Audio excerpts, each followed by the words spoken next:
As of right now, I'm closing in on 50 hours played in Space Marine 2. I've got one character at max level and another on the way, and during all that time spent, I've observed other players making some pretty big mistakes, and I myself have even made my own abundant share of poor choices as well. And in the video today, I'm going to break down 6 key mistakes that through experience I learned to avoid. So here's my list of 6 things you got to stop doing in Space Marine 2. But before we kick it off with number 1, let me recommend to you, if you missed it, my video breaking down all of my top tips for combat and staying alive and slaying out at higher difficulties. That video is definitely worth checking out, so feel free to click the video here or the link in the description if you missed that one. Okay, let's dive into mistake number 1. Stop running operations on minimal threat level, okay? Minimal threat level is there to teach you the basics, to teach you the mechanics of each operation, but beyond that, I mean, they're really just meant to get you leveled up to like level 4 or 5 before you should be moving right along to average difficulty. If you stick to minimal, you're going to be leveling up extremely slowly. You want more XP, more armory data, etc. When you play on average, you can get random boss encounters that drop armory data, but most importantly, you're going to increase your XP gains by something like 75%, depending on your performance. If you make it out of there alive with a gene seed in tow, I mean, you could be looking at 1200 XP per completion, which is a heck of a lot more than minimal can offer you down at like 630 XP. So do yourself a favor, move on to average difficulty as soon as you are able to, and again, you can select the difficulty level in the upper left-hand corner when you go to the console to select your operation.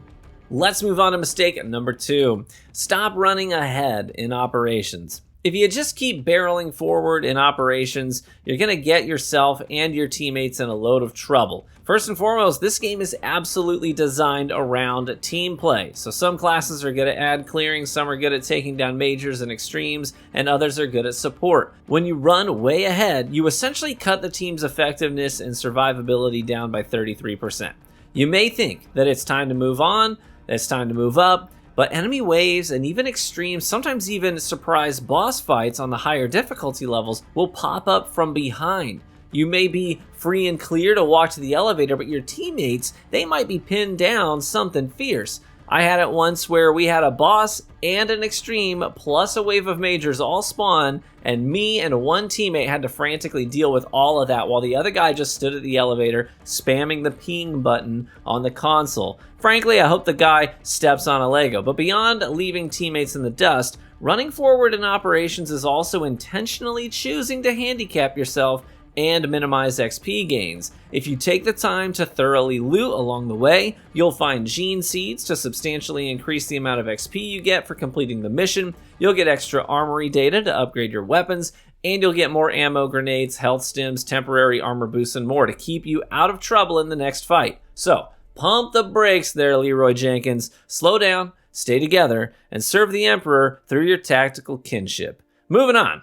Next mistake is number 3. Don't run up and finish an enemy that your teammate has been actively whittling down with melee weapons. Unless your armor is depleted, you should always allow your teammates to finish the enemies that they're right up on. A lot of times your enemy will be pushing that major to their critical health point so that they can get that armor charge back. And if you swoop in at the last second with full armor and steal the execution, you're denying your teammate the chance to heal. If your goal is to top frag on kills, this isn't going to help you anyway. You want to chew through the trash mobs, not style on some major for one more on your kill count. So if you're full health, let your teammate who's right on top of the guy get the finisher unless there's no one nearby and you want to get it done. You want your teammate to get their armor topped off. It's kind, it's courteous, and no one will think you're a dick.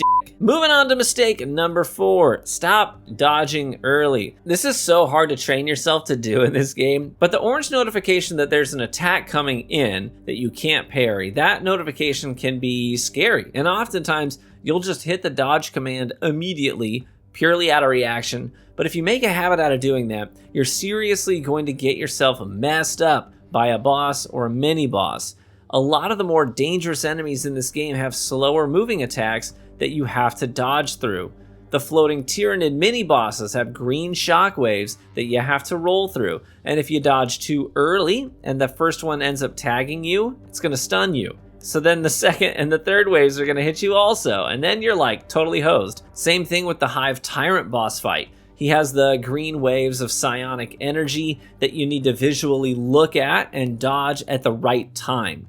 The orange notification to dodge is going to pop up seconds before the attack actually reaches you, so don't bite on the bait. Turn, look at the threat, and then dodge when the time is right. This will also let you take advantage of perfect dodges and critical gun strikes, so retrain your brain to look for the threat before you dodge. Mistake number 5. Stop just equipping the highest tier perks in your skill tree for your class.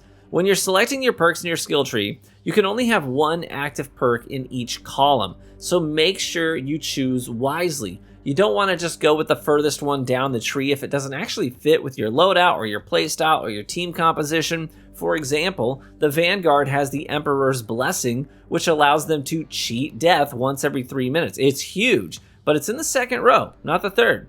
So I'm focusing on Majors as a Vanguard, so I'm also going to keep the perk active that makes me do more melee damage to Majors instead of the later perk options in the same column. So definitely be strategic about which perks you're selecting and which ones you aren't.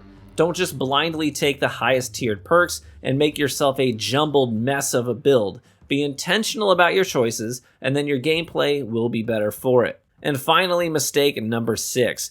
Don't make the mistake of just leveling up one class. You can't turn off matchmaking right now in the game and just play solo alongside bots in operations. So you're going to want to make sure that you have at least 2 different classes to choose from, since you'll often get tossed into an operation where someone is already using your preferred class.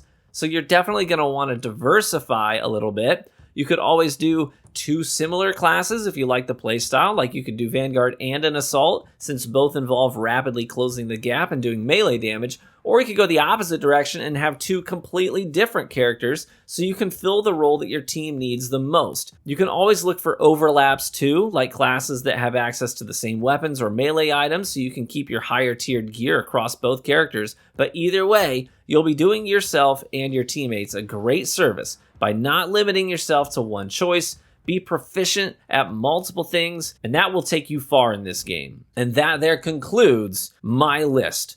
So let me know what you would have included in the list yourself, or if you think I missed anything important. If you enjoyed this video, then let me know by leaving a like on it, as that's the best free way to support the content right here on YouTube. And if you're interested in more Space Marine content, feel free to hit the subscribe button, as I will continue to upload more. Thank you so much for supporting my Space Marine videos. Be warm and well fed, brothers. May the Emperor bless you. Courage and honor.